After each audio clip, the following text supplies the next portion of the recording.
जो सबसे अहम बात है वो ये है जो आपको आज हम बता रहे हैं कि हमने ये हार जीत के लिए इलेक्शन नहीं लड़ा था। मैंने बार बार टेलीविजन पे कहा, मैंने बार बार सोशल मीडिया पे कहा, जितनी मीटिंग्स हमारी हुई पाकिस्तान में जहां जहां भी हमने इलेक्शन लड़े हमने वहां जाके ये बात की। तो ये पहले से हम कर रहे थे। हमने कहा था कि ये इलेक्शन हार और जीत के लिए नहीं लड़ रहे, हम ये इलेक्शन इसलिए लड़ रहे थे ताकि हमारा जो नजरिया है और हमारी पार्टी का जो नाम है ये लोगों के अंदर चला जाए।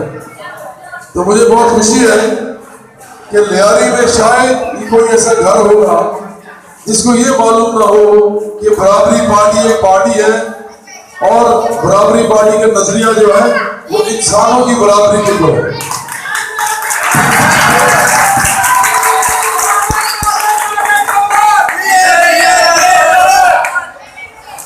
ये वो काम है जो हमने किया है। और आपको ये भी पता है कि जब कोई हार जाता है तो उसके बाद 5 साल तो वो नजर नहीं आता।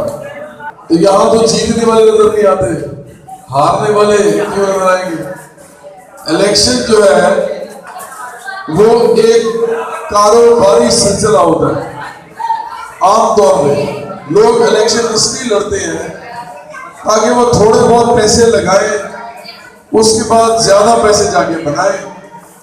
अगर जीत जाए तो, अगर हार जाए तो उसके बाद भी कुछ बाअसर लोगों को ये रोक डाल के कि हम इलेक्शन जीत हारे हैं या इलेक्शन लड़े हैं तो वो अपने काफी सारे काम करा लें, इसीलिए इलेक्शन लड़ते हैं लोग। आपको इसी तरह बात